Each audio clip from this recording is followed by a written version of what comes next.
Bienvenue dans Les yeux qui brûlent, le podcast où ceux qui vivent avec la kératoconjonctivite vernale partagent leur voix. Ici, on raconte nos parcours, nos galères, nos victoires et surtout, on ne se sent plus seul face à cette maladie méconnue. Parce qu'en parler, c'est déjà avancer, parce que partager, c'est aider. Si vous aussi, vous cherchez du soutien et des réponses, vous êtes au bon endroit. Si vous aussi, vous voulez partager votre expérience, contactez-moi.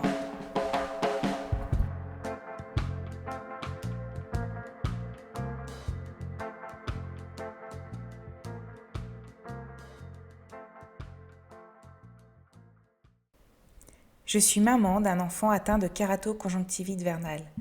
Dans cette première saison, je partage notre histoire, nos galères, nos petites victoires. Je vous souhaite une bonne écoute. Une crise de kératoconjonctivite vernale, c'est quoi ? Comment la reconnaître ? Et surtout, comment réagir immédiatement ? Chez Antonin, tout commence de la même manière. Ses yeux deviennent rouges, il brûle, il gratte. La lumière devient insupportable. Il garde les yeux fermés autant que possible. Puis, la kératite s'installe. Parfois un ulcère à la cornée. Souvent même. Les crises reviennent encore et encore. Avec le temps, des taches sont apparues sur sa cornée. Pour l'instant, sa vision tient bon. Mais à chaque poussée, un seul réflexe, agir vite. Dès les premiers signes, on déclenche notre protocole. Un masque froid, toujours prêt au congélateur pour calmer l'inflammation. On rince ses yeux abondamment avec du sérum physiologique. On augmente les larmes artificielles. Et on le fait se reposer. Une sieste peut parfois stopper l'escalade, mais c'est quand même rare. Pour Antonin, malheureusement, une crise rime souvent avec kératite. Comment je la reconnais ? Ses yeux pleurent et il ne tolère plus la lumière. Alors direction les urgences. Là-bas, il est placé sous Dexafri immédiatement. Nous avons souvent des cures de 4 semaines, voire 5 semaines. Le Dexafri est un collyre corticoïde puissant. Mais pourquoi ces crises se déclenchent-elles ? Tout part des papilles géantes sous ses paupières. Enflammée, elle frotte la cornée à chaque clignement. Résultat, une kératite, une douleur insoutenable. Et cette inflammation, d'où vient-elle ? C'est là que ça se complique. Le froid, la chaleur, les pollens, la poussière, mais aussi des déclencheurs plus sournois.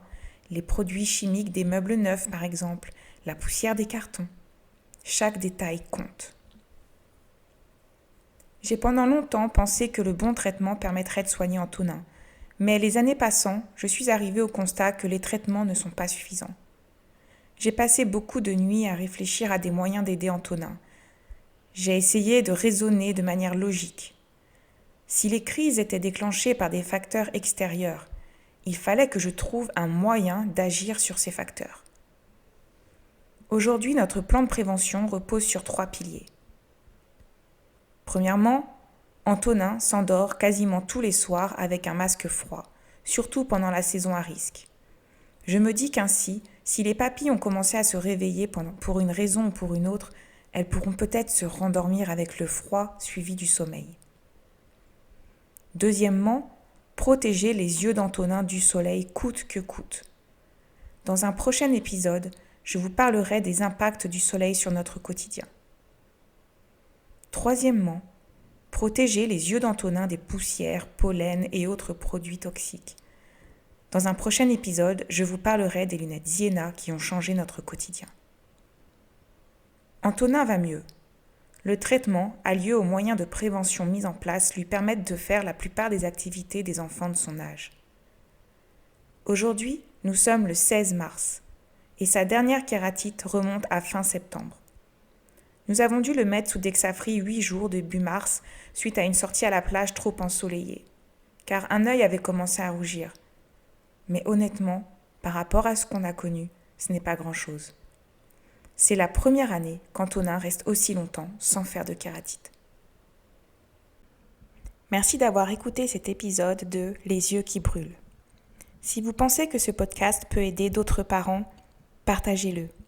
Plus on en parle, plus on avance.